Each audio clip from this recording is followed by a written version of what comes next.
Kohalo, Yahweh, Bashim Yahushai, Bashim Yahushai, Rachochadash. Let the elders that rule well be counted worthy of double honor, especially they who labor in the word and doctrine. To the 12 tribes which are scattered abroad, greeting. Plans for taser-equipped drone halted as 9 on ethics board resign. And Salaki for the flashing, if y'all got epilepsy, y'all should like not watch this, cause I have bare ad blockers and shit, and this is basically me versus Esau basically. Um, Hold on, plans for taser equipped drone.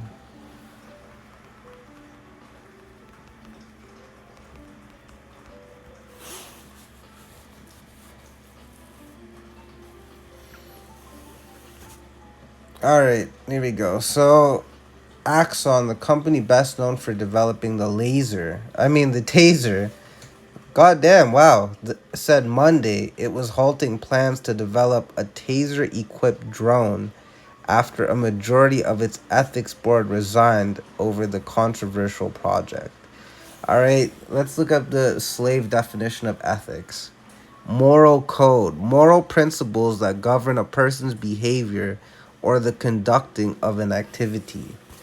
A fucking company that invented a weapon has an ethics board.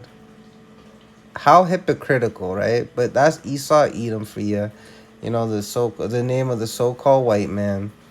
Axon's founder and CEO Rick Smith said the company's announcement last week, which drew a rebuke from its artificial intelligence ethics board, was intended to initiate a conversation on this as a potential solution. Blah blah blah. Like, this is just nigga shit. Like, goddamn. Let's get okay. So the board had voted 8-4. So you had 4 niggas that were about it. You see what I'm fucking saying, man?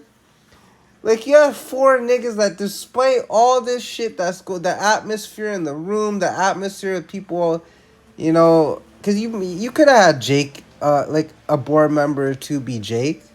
You know what I'm saying? You don't know. We don't know. Probably not, though.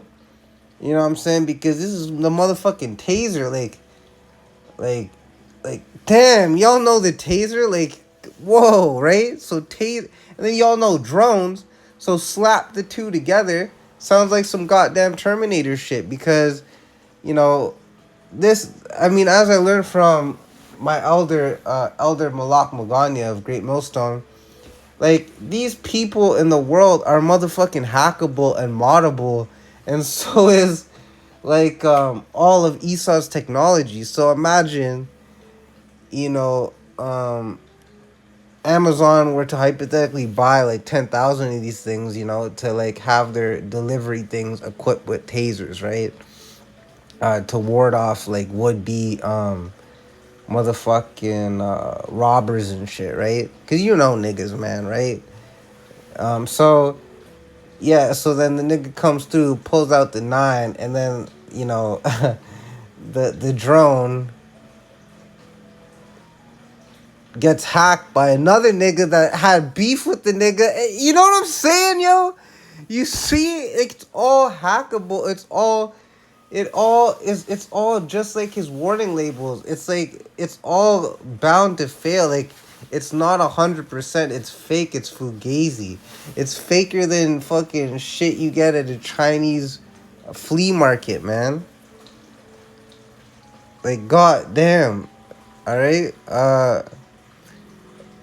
So, this will probably be revisited because maybe it was shut down now. But I mean, yo, we know that all roads lead to the RFID microchip. We know that Esau Edom wants an army of robots to contend with Yahweh Shai's, if you would, per se, robots, which are his angels, right? Because the angels are programmed to do exactly what Yahweh Shai wants. And the funny thing is, so is Esau Edom. But this is all biblical prophecy, because how glorious... Like, yo, we've seen Marvel, yo. Alright, some brothers have seen this shit in 3D. Some brothers have seen this shit on the bootleg. But no matter how the fuck you saw it, you felt a vibe when you saw motherfuckers using superpowers, killing shit, flying, teleporting, going to different planets, seeing space, all that fucking cool shit, man.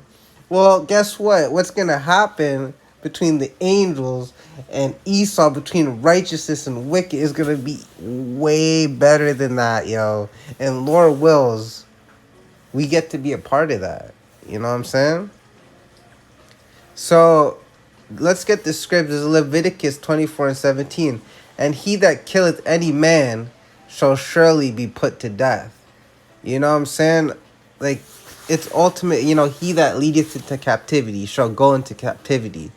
You know what I'm saying? It's like you give what you get, you reap what you sow, spiritually and carnally.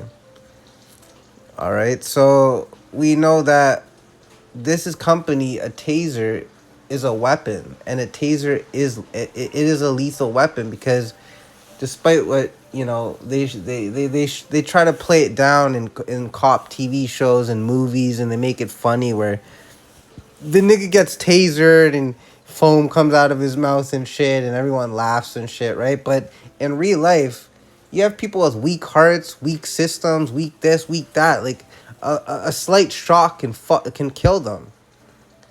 So the nigga stole a motherfucking. And when I say nigga, I don't mean what you think of nigga. I mean like a cracker. You know what I'm saying? But it is applicable to, as we understand, a nigga. You know what I'm saying? But yeah. So a nigga stole a sour key that cost 25 cents or maybe even like $2 with inflation. And, the Chinese store owner calls the cops and shit. You already know. And then, you know, the motherfucker maybe has weak hearing, and then the cop is like, freeze. The nigga doesn't freeze. He's like, I'm gonna pull out the taser. The nigga still doesn't freeze, and then blow. And then, over a sour key, there's a death. You know what I'm saying? So multiply that by every single Edomite. And that's why their whole nation has to be put to death. Because every single Edomite is intrinsically a killer, because they all stem from the root and lineage of murderers, thieves, and devils, and deceivers, and basically they are the physical counterpart to the spiritual demon Satan. All right? Like, by every definition. Like, they feel good. Their happiness comes from death and destruction and wickedness and Satanism and alphabet type ways and just a whole bunch of bullshit. So that's why they have to be put to death. Obadiah 1:18, right? The house of Esau shall be for stubble. That's why it has to be for stubble. Like, you can't, because you can't, like, no Edomite could survive, not even one. That's why King Saul, on some menace to society shit, you fucked up. You know you fucked up, right? So you're in the store at 11:15 p.m., right? Yeah, I was in the store at 11:15. You're at the store at 11:15, right? Yeah, no, for sure. You're at the store at 12:15, right? Yeah, you sure. You know you fucked up, right? Esau fucked up, man. When they came against and they try to make themselves proud, and they try to go up against the Lord's people, ultimately going up against Yahweh Shemashai, because now their whole nation is going to be eradicated. King Saul fucked up because he spared the Amalekite king, and he also ultimately he didn't listen to Yahweh Shemashai, who had used the prophet Samuel to tell King Saul, like, you got to kill every single Amalekite, and you also have to kill all the cattle, like pretty much a purge of the place. But King Saul, in his pride, he didn't listen. And the thing is, King Saul started off humble, but power corrupted him, and ultimately we're spiritual. We're not like our true king is Yahweh Shai. You know what I mean? Like, we're not meant to just have kings like that. You know what I'm saying? Our ultimate king is Yahweh Shai, Hamashiach. Well, ultimately it's Yahweh B'Shem Yahweh Shai, right? And then in an earthly sense, we're gonna have Malak Dawadad. Because, if you look at the history of our kings, Malak Dawadad was probably, I can't say was probably, he was the best king. Although, I will say that I'm a ride or die for Malak Shalawam. I tend to focus on his righteousness rather than his shortcomings. But that's just me, you know what I'm saying? I know a lot of brothers absolutely love Malak Dawadad. I love him too. I love how humble he was. I love how he's a man after Yahweh Shemashah's own heart. Inspiration, absolutely. And Psalms, goddamn, like Psalms, absolutely beautiful. All right, so anyways, Ecclesiasticus 25 and 13. Give me any plague but the plague of the heart, of the mind, right? And these people that withdrew from the ethics board, they had a plague of the heart, which is weird because, they should be down with this because in their hearts, this is what they're about. This could just be like a publicity thing or whatever. Esau's deception. Or could it have been, a group of Israelites who were like, yo, fuck, man. Like, we love making money, but, like, this is going too far. You don't know. Like, you really don't know, right? Or maybe it's not time for this. And that's why it got shut down. Like, at the end of the day, we'll know when the time comes. But the fact that this is a thing, I mean, we knew already, right? But the fact that this is like even a common joke, you just type in drone taser news and it's all there. Like it's public. It's published. It's out there. It's not hidden anymore. It's not like they hide this shit in movies and TV shows and you gotta like piece it together and 5 years later you're like, makes sense. It's like, nah, it's just right now. So anyways, and any wickedness but the wickedness of a woman, because a woman is likened unto bands and snares and whatnot, right? And we know bands just means yoke.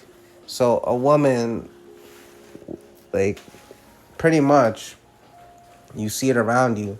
You see a big ass motherfucker falling right behind a tiny little woman. You have niggas that give their woman their paycheck. You have niggas that won't do shit without their woman knowing. You know what I'm saying? To this day, the nigga did 25 years, all right?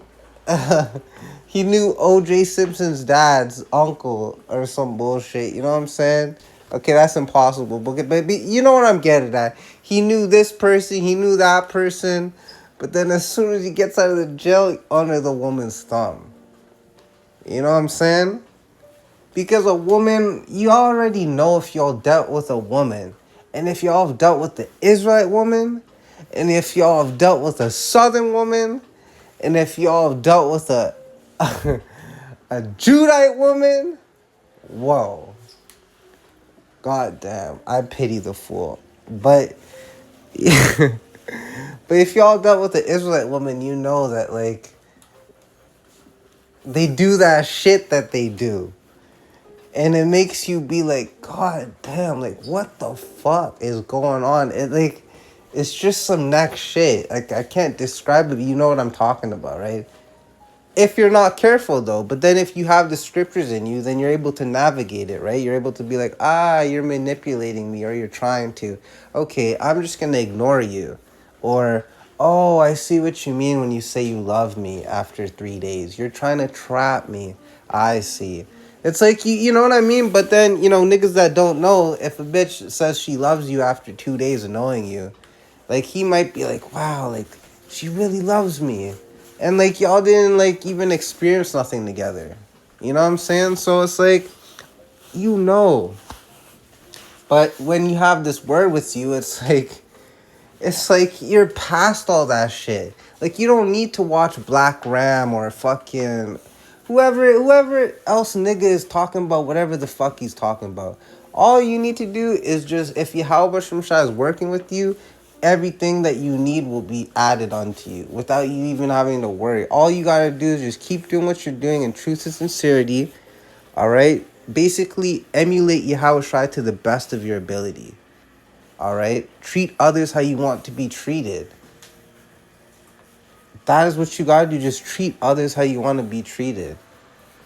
All right, so with that, I hope you're edified. Shalom.